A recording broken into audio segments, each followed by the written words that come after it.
तो free run sentence to be hero JJK and general with which ने अपने new episode release कर दिए हैं। सो चलिए एक एक करके उन सब के बारे में बात करते हैं। स्टार्ट करेंगे फ्री रन से। तो फ्री रन बियॉन्ड जर्नीज का सीजन 2 अभी रिलीज हुआ एंड उन्होंने अपना पहला एपिसोड रिलीज कर दिया। ये जो फ्री रन का फर्स्ट एपिसोड था वो देखने में काफी बढ़िया था। ये पहले सीजन की तरह ही साइलेंट स्टोरी टेलिंग को यूज करता है अपनी कहानी बताने के लिए। इस एपिसोड में हम देखते हैं कि जो फन और स्टार्क है उनका एक मेजर कैरेक्टर डेवलपमेंट होता है एंड ये भी दिखाते हैं कि फ्री रन अभी भी इंसानों को सही से समझ नहीं पाती है। उसको अभी भी दिक्कत होती है ह्यूमन इमोशंस को समझने में एंड जैसी सिचुएशन चल रही है उनको प्रोसेस करने में उसका दिमाग धीरे काम करता है। इस एपिसोड में हमें जो फन और स्टार्क के बीच में केमिस्ट्री दिखाई जाती है वो देखने में काफी मजेदार थी एंड वो जो लेट्स रन वाला मूवमेंट था पीक।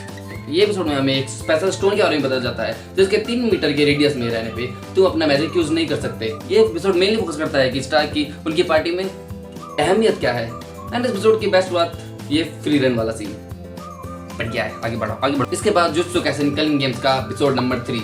अभी ये जो एपिसोड था वो प्योर इन्फॉर्मेशन था। हमें सारी की सारी हिस्ट्री, केंजाकू के प्लान्स, सारे के सारे किलिंग गेम्स, उसके सारे रूल्स एंड जो भी चीजें हमें जानने की जरूरत है वो सब बताया जाता है। एंड अब जो हमारे कैरेक्टर्स है वो आगे क्या करने वाले हैं सारी की सारी जानकारी देती।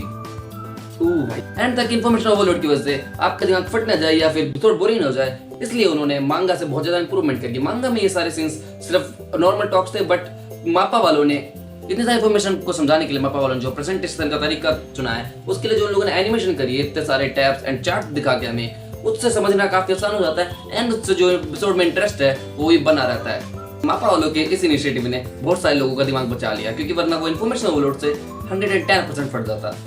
लेकिन इन लोगों ने सारी इन्फॉर्मेशन एपिसोड को दे दी है तो आगे के आने वाले एपिसोड में सिर्फ फाइट्स होने वाली है, कांस्टेंट फाइट्स। एंड ये एपिसोड मोस्ट प्रोबेबली पूरे के पूरे सीजन का सबसे ज्यादा लोएस्ट रेटेड एपिसोड होने वाला है जिसकी रेटिंग अराउंड कुछ 7.5 है। अब बात करते हैं सेंटेंस टू बी हीरो के एपिसोड नंबर 2 की। सो इतने टाइम से इंटरनेट पे थोड़ी बातें चल रही थी कि शायद एपिसोड नंबर 2 जो है वो फर्स्ट एपिसोड के कंपैरिजन में थोड़ा डल पड़ सकता है। जो उसकी एनिमेशन है वो थोड़ी शायद लो क्वालिटी हो सकती है बट जो सेकंड एपिसोड रिलीज हुआ उसमें एनिमेशन क्वालिटी ड्रॉप होती हुई तो कहीं नहीं दिखी। बस जो फाइट्स थी उसमें थोड़े फ्रेम्स कम लग रहे थे बट इतने ज्यादा भी नहीं थे कि आप उन्हें नोटिस कर रहे हैं। बट इससे इतना ज्यादा फर्क नहीं पड़ता है क्योंकि जो हमारा एपिसोड था वो मेनली फोकस करता है करेक्टर एक्सप्लेनेशन पे और हमारी वर्ल्ड बिल्डिंग पे। इस एपिसोड हमें सारे हीरो से इंट्रोड्यूस तो कराती हैं एंड जो बाकी कैरेक्टर्स हमें पहले एपिसोड में दिखाए गए थे उनकी भी थोड़ी एक्सप्लेनेशन मिलती है कि वो ऐसा बिहेव क्यों करते हैं। एंड इस एपिसोड की जो सबसे बेस्ट पार्ट थी वो थी कैरेक्टर एक्सप्रेशन। इस एपिसोड में जो कैरेक्टर्स के एक्सप्रेशन दिखाए गए हैं वो देखने में बहुत ही ज्यादा मस्त है, डैम गुड। अगर मुझे एपिसोड को रेट करना हो तो वो 8.5 से 9 की रेटिंग तो आराम से की जाएगा बिकॉज एपिसोड किसी भी एक्सपेक्ट से बुरा तो बिल्कुल नहीं था बल्कि बहुत ज्यादा ही अच्छा था। लास्ट जो एपिसोड देखा वो था जनरल विद विच का। जनरल विद विच वालों ने अपना सेकंड एपिसोड रिलीज करा था एंड वो मुझे काफी अच्छा लगा।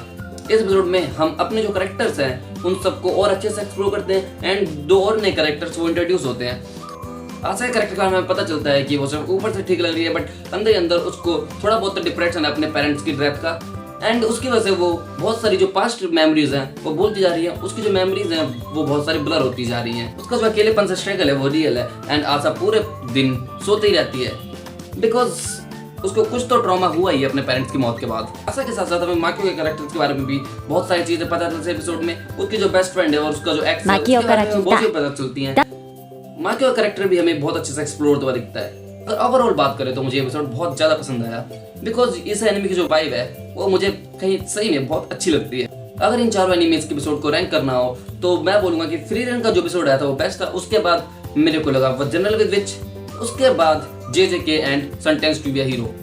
सेंटेंस टू बी हीरो और जेजेके के एपिसोड बुरे नहीं थे बट ऊपर के जो एपिसोड थे वो मेरे को थोड़े ज्यादा अच्छे लगे क्योंकि मुझे स्लाइस ऑफ लाइफ सही में बहुत पसंद है।